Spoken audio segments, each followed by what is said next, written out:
Sir నమస్కారం sir. నమస్తే sir Ali గారు ఎలక్షన్స్ కంటే ముందర వైసీపీ పార్టీకి సపోర్ట్ చేశారు, వైసీపీ పార్టీలో కూడా ఉన్నారు. తర్వాత ఎలక్షన్ రిజల్ట్స్ తర్వాత బయటకు వచ్చేసారు పార్టీ నుంచి. అయితే అప్పటి నుంచి కూడా ముందు నుంచి అంటే పవన్ కళ్యాణ్ గారితో ఆలీ గారికి మధ్య విభేదం అయితే స్టార్ట్ అయింది సార్. చిన్న గొడవలు, మాటలు యుద్ధం, ప్రెస్ మీట్లు కూడా ఎన్నో పెట్టారు. అయితే ఇప్పుడు లేటెస్ట్గా ఆలీ గారు పవన్ కళ్యాణ్ గారికి దగ్గర అయ్యే ఒక ప్రయత్నం చేస్తున్నట్టుగా తెలుస్తుంది సార్. నిన్న ఈవెంట్లో ఒక ఎర్ర కండవ పట్టుకొని దీని ప్రత్యేకత ఏంటో అందరికీ తెలిసి అని పవన్ కళ్యాణ్ గారు అభిమానులు చూపిస్తూ ఆయన చేసిన కామెంట్ చూస్తే ఎలాగోలా పవన్ కళ్యాణ్కి దగ్గర అవ్వాలి అన్న ప్రయత్నం అయితే ఆయన చేస్తున్నట్టు తెలుస్తుంది. మరి దగ్గరే అవకాశాలు కనిపిస్తున్నాయా? పవన్ కళ్యాణ్ ఫ్యాన్స్ ఆయన్ని యాక్సెప్ట్ చేసే అవకాశం ఉందా? మీరేం చెప్తారు సార్? ఓజీలో నటిస్తున్నాను నేను అని కూడా చెప్పాడు కదా ఆయన.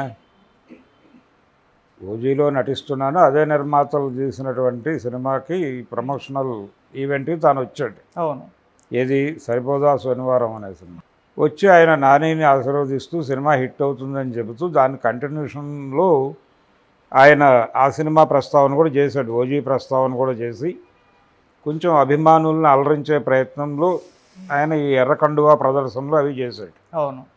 అయితే వాళ్ళిద్దరి మధ్య వివాదం, ఆయన పొలిటికల్గా పార్టీ వ్యవహారం, ఆయన ఒక సీట్ అడిగాడు ఈయన్ని, పవన్ కళ్యాణ్ని. ఆయన ఇస్తానన్నాడు. నరసరావుపేట ఆ ఏరియాలో ఏదో సీట్ అడిగాడు ఆయన. ఆ సీటు ఇస్తాను అని తాను చెప్పినట్టుగా పవన్ కళ్యాణ్ గారు తర్వాత చెప్పాడు. అయితే ఈలోపు అక్కడ ఏదో జరిగింది, సంథింగ్ పొత్తులకు సంబంధించి ఏదో జరిగింది. ఈయన వేరే నిర్ణయం తీసుకుని వైసీపీ వైపు వెళ్ళాడు. ఇలా ఆయన ప్రయాణం వైసీపీ వైపు జరిగింది. ఆ సందర్భంగా మొదట ఈ వివాదానికి అగ్గిపుల్ల వేసినవాడు పవన్ కళ్యాణ్. ఆయన కొంతమంది మనుషులు చాలా విచిత్రంగా ప్రవర్తిస్తారు, మనతో ఉన్నట్టుగానే ఉంటారు, అలా పక్కకి వెళ్ళిపోతారు, ఇంకో చోట అకామిడేట్ అయిపోతారు అని ఆలీ గురించి మాట్లాడాడు. మనం వాళ్ళకు చాలా సహకారాలు చేస్తాము, అవన్నీ తీసుకుంటారు, మళ్ళీ ఇలా చేస్తారు అని కూడా అన్నాడు ఆయన.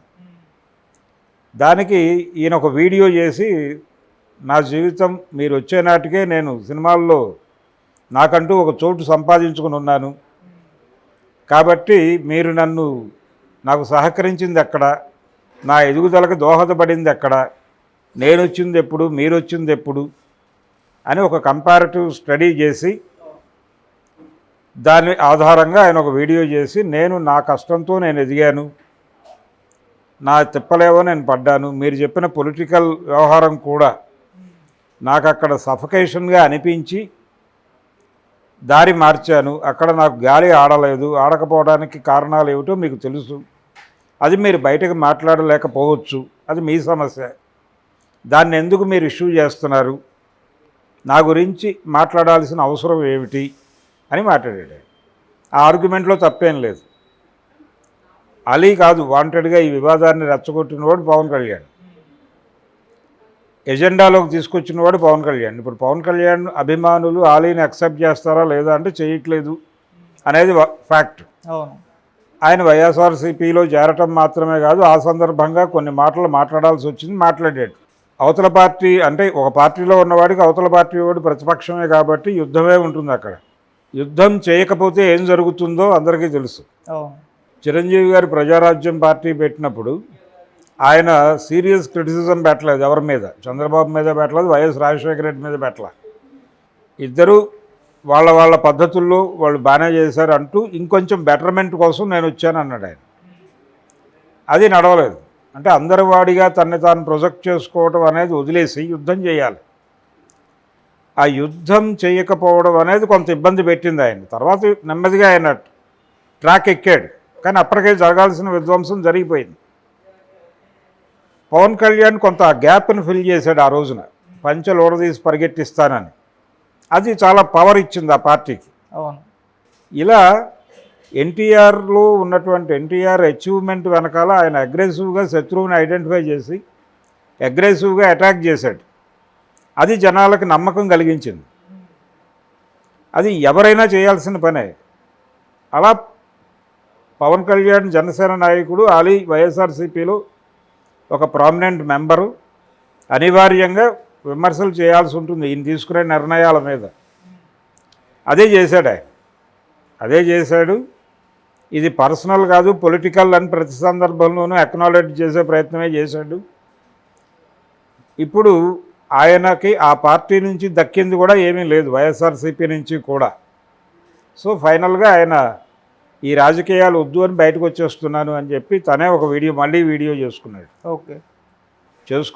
కూటమికి చెందినటువంటి ఈ మొత్తం ప్రయాణంలో కూటమికి చెందినటువంటి ఒక సంస్థ, ఒక టీవీ ఛానల్ ఈటీవీ, కూటమికి బలంగా వెన్నుదన్నుగా నిలబడినటువంటి రామోజీరావు గారి కంపెనీలో ఆయన షో చేస్తూనే ఉన్నాడు కంటిన్యూస్గా. దీన్ని కూడా చూడాలి కదా, గెంటేయాలి కదా, చట్ట ప్రకారం ఆయన్ని గంటలేదు కదా, షో కంటిన్యూ చేస్తున్నాడు ఆయన. కాబట్టి ఆయన తన పద్ధతిలో తన ఆట ఆడుతున్నాడు. అలీ వైఎస్ఆర్సీపీ నుంచి బయటకు వచ్చి ఇరిగి ఎక్కడ లొకేట్ అవ్వాలి తను సినిమాల్లోనే ఆ సినిమా ప్రయత్నాలు చేసుకుంటున్నాడు. అందులో భాగంగా తన మీద వ్యతిరేకత ఉంది మెగా అభిమానుల్లో అని తెలుసు అతనికి. అందుకని పవన్ కళ్యాణ్ని మోసే ప్రయత్నం చేస్తున్నాడు వాంటెడ్గానే. భట్రాజు పాత్ర వేసాడు, దాన్ని వ్యతిరేకిస్తున్నారు పవన్ అభిమానులు. అలీ అంటే అవకాశవాది అని వాళ్ళు కింద అతను మాట్లాడిన వీడియో కిందే కామెంట్స్ పెడుతున్నారు. ఈ అవకాశవాది అని తిడతారని కూడా అలీకి తెలుసు. అయినప్పటికీ తను ఫర్దర్గా కంటిన్యూ కావాల్సింది సినిమాల్లో కాబట్టి ఇక ఈ ధోరణిలో కొంతకాలం ఒక 5-6 సినిమాల తర్వాత జనం మళ్ళీ మర్చిపోతారు దీన్ని. అప్పటిదాకా తను సస్టైన్ అవ్వాలి, అలవాటు అవ్వటం అనేది సిద్ధాంతం సినిమా వాళ్ళకి. ఆ అలవాటు అవ్వటం కోసం మాట్లాడారు. అందులో డ్రామా ఉందనుకుంటే డ్రామా ఉంది, ఆయన స్ట్రగుల్ ఉందా అనుకుంటే ఆయన స్ట్రగుల్ ఉంది, రెండూ ఉన్నాయి, రెండూ మిక్స్ అయి ఉన్నాయి దానిలో. అందుకని ఇప్పటి ఆలీకి అప్పటి ఆలీకి తేడా ఉంది.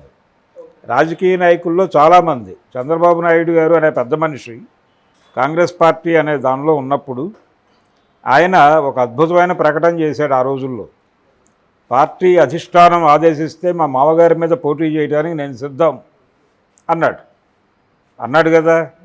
మరి వారే ఇప్పుడు తెలుగుదేశం పార్టీ అధినాయకుడు కదా. అవును. అదేమిటి ఆ రోజు అలా అన్నాడు ఈరోజు ఇలా అన్నాడంటే ఎలాగా? జై మోడీ అన్న 2014లో ముందు ఎన్నికలకి ముందు జై మోడీ అని, ఎన్నికలైపోయిన కొంతకాలానికి నై మోడీ అన్నది కూడా ఆయనే కదా. పవన్ కళ్యాణ్ గారు లోకేష్ చేసినంత దోపిడీ ప్రపంచంలో ఎవరూ చేయలేదు అని 2019 ఎన్నికలకు ముందు మంగళగిరి నియోజకవర్గంలోనే మాట్లాడాడు కదా సాక్షాత్తు. అదే అవినీతి లోకేష్తో ఆయన అంటకాగి మళ్ళీ 2024 ఎన్నికల్లో ప్రచారం చేశాడు కదా. ఏమిటిది డ్యూయాలిటీ అంటే? పొలిటికల్ డ్యూయాలిటీ అలాగే ఉంటుంది. అదే అలీ చేశాడు, అంతకుమించి భిన్నంగా ఏం చేశాడు ఆయన? పవన్ కళ్యాణ్ లోకేష్ని తిట్టలేదు అని చెప్పగలడా? లోకేష్ అవినీతి పరుడు అని చెప్పలేదని అనగలడా? ఆ వీడియోస్ ఉన్నాయి అవైలబుల్గా. చంద్రబాబు పరమ అవినీతి పరుడు అని మాట్లాడలేదా? మరి అదే చంద్రబాబుతో అంటకాగుతున్నాడు కదా ఈ రోజున. అవకాశం అంతే, ఎవరైనా అంతే. ప్రయోజనం అప్పుడు ఎక్కడున్నాం, ఏ వేదిక మీద ఉన్నాం అనే దాన్ని బట్టి ఏం మాట్లాడాలి అనేది కొంత డిసైడ్ అవుతుంది. దీన్ని చూస్తుంటే, ఈ వ్యవహారం చూస్తుంటే నాకు ఒక పాత జోకు గుర్తొస్తుంది. ఒక పొలిటీషియన్ని అంటే ఓ పొలిటికల్ పార్టీని చాలా రెడిక్యూల్గా క్రిటిసైజ్ చేసినటువంటి ఒక నాయకుడు పార్టీ ఓడిపోయిన తర్వాత గెలిచిన పార్టీలో చేరడానికి కదలిక మొదలుపెట్టిన తర్వాత ఆ పార్టీకి సంబంధించినటువంటి జనరల్ బాడీ సమావేశంలో ఇది చర్చకు వచ్చింది. ఫలానా నాయకుడు మన పార్టీలోకి రావాలనుకుంటున్నాడు, ఏమిటి పరిస్థితి అని మొత్తం మూకుమ్మడిగా వ్యతిరేకించారు. మూకుమ్మడిగా వ్యతిరేకించిన తర్వాత అధినాయకుడు సంతకం పెట్టాడు అతన్ని చేర్చుకుందామని. అదేమిటి జనాలందరూ వద్దంటున్నా ఎందుకు చేర్చుకుంటున్నారంటే ఆయన చెప్పాడట. ఏం చెప్పాడంటే, ఇంతమందిలో కోపాన్ని రాజేశాడు అతను, ఇంతమందిలో వ్యతిరేకత రాజేశాడు అంటే ఏ స్థాయిలో మన పార్టీ మీద విరుచుకుపడి ఉంటాడు అతను ఆ రోజుల్లో. అతన్ని మనం తీసుకొస్తే ఇప్పుడు అవతల పార్టీని కూడా ఈ లెవెల్లో క్రిటిసైజ్ చేస్తాడు కదా. అలాంటి వాడు ఒకడు ఉండాలి మన దగ్గర. వెంటనే అతనికి కబురు పెట్టండి, రేపు వచ్చి జాయిన్ అవ్వమనండి. ఈ లెవెల్లో ఉంటాయి. అందుకని ఆలీకి వచ్చిన ప్రమాదం ఏమీ లేదు. 4 రోజులు పోతే వాళ్ళే అలవాటు పడతారు. ఆయన ఆ ప్రయత్నం చేస్తున్నాడు. ఆయన అవకాశవాది కాదు అని నేను అంటలేదు. ఓకే. ఎవరైనా అవకాశవాదమే. ఆయన ప్రొఫెషన్లో నిలబడాలనుకుంటున్నాడు. ఆ ఏరియాలో పవన్ కళ్యాణ్నో లేకపోతే చిరంజీవినో ఒక మాట అని నిలదొక్కునే పరిస్థితి ఉండదు కాబట్టి ఆయన వేవ్లో వెళ్ళిపోతున్నాడు. ఆ వేవ్లో వెళ్ళాలని డిసైడ్ అయ్యారు. ఇవన్నీ తెలుసు అతనికి. ఇలా తిడతారని తెలుసు, అవకాశవాది అంటారని తెలుసు. అన్నీ తెలిసినప్పటికీ కాలెట్టాడు. ప్రవాహంలో కాలెట్టి ఈత కొట్టడం మొదలెట్టాక అంతే వెళ్ళిపోవటమే. మూవ్ ఆన్ థియరీ ప్రకారం వెళ్ళిపోతాడు ఆయన. సార్ అంటే ఇప్పుడు ఆలీ గారు సినిమాల్లోనే ఉండాలి, కాకపోతే సినిమా అవకాశాలు ఆయనకు పెద్దగా లేదు. దొరికిన అవకాశం కూడా డబుల్ స్మార్ట్లో ఆయన్ని చూడడానికి కూడా ప్రేక్షకులకు విసుగొచ్చేసింది.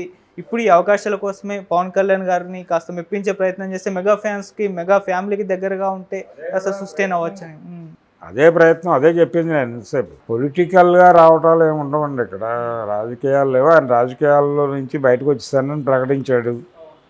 తాను సినిమాల్లో లొకేట్ చేసుకోవాలనుకుంటున్నాడు, తిప్పలు పడుతున్నాడు. ఆయన పవన్ కళ్యాణ్ మీద చేసిన వీడియో లైవ్లోనే ఉంది. పవన్ కళ్యాణ్ మీద ఆయన చేసిన విమర్శలకి సమాధానం ఏం చెప్పలేదు ఆయన. ఎలా చెప్పలేదు అంటే, పవన్ కళ్యాణ్ లోకేష్ని, చంద్రబాబుని తిట్టిన దానికి సమాధానం చెప్పాడా తర్వాత వాళ్ళతో కలిసిన తర్వాత? చెప్పలేదు. ఎవరైనా అడిగారా? అడగలేదు. అంతే. ఒక ప్రయాణం అలా జరుగుతుంది అంతే. ఒక ఉమ్మడి శత్రువు ఉన్నారు. ఆడొక జగన్మోహన్ రెడ్డి అనే ఉమ్మడి శత్రువు ఉన్నాడు. శత్రువుకి శత్రువు మిత్రుడు కాబట్టి అందరం కలిసాం. 3 పార్టీలు కలిసి కూటమి అన్నారు. ఇంకొక డమ్మీ కూటమిని కూడా ఏర్పాటు చేశారు కాంగ్రెస్ కమ్యూనిస్టులతో కలిపి. There ends the matter. యుద్ధం గెలిచాడు ఆయన. ఆ గెలిచిన యుద్ధం యాంత్రికము, తాంత్రికము అని అంటున్నారు ఇప్పుడు. ఎవరు? చాలామంది నిపుణులు స్పష్టంగా చెప్పేశారు. 12.5% ఓట్లు అదనంగా కౌంట్ చేశారు అని. దేశవ్యాప్తంగా కూడా జరిగింది ఇదే చెప్తున్నారు. సో ఈ గొడవలన్నీ ఉన్నాయి. కానీ అలీ తాను సినిమాల్లో లొకేట్ చేసుకోవాలనుకుంటున్నాడు. ఆ ప్రయత్నానికి సహకరించమని అడుగుతున్నాడు. సహకరిస్తారు. పవన్ కళ్యాణ్ నువ్వు చెప్పకుండా ఓజీలో చేయడు కదా. రెండోది, అతను డబుల్ స్మార్ట్లో మెప్పించలేకపోవడానికి కారణం అతని అసమర్థత కాదు, ఆ సన్నివేశాలు కల్పించినటువంటి దర్శకుడి అసమర్థత. అసలు ఆలోచనే చాలా కృతకమైనటువంటి ఆలోచన. దాని నుంచి ఒక కాన్ఫ్లిక్ట్ డెవలప్ చేయడంలో ఫెయిల్ అయ్యాడు అతను. ఆ కాన్ఫ్లిక్ట్ని కామెడీగా నడపడం అనేది చేతకాలేదు, మర్చిపోయాడు ఆ విద్య అతను. సో అది ఆ ఫెయిల్యూర్ వెనకాల రైటరు, డైరెక్టరు వాళ్ళ ఫెయిల్యూర్ ఉంది. అలీ ఫెయిల్యూర్ కాదు. నెక్స్ట్ సినిమాలో నవ్వించవచ్చు అతను. సరైన క్యారెక్టర్ పడకపోతే ఏ నటుడైనా ఏం చేస్తాడు పాపం.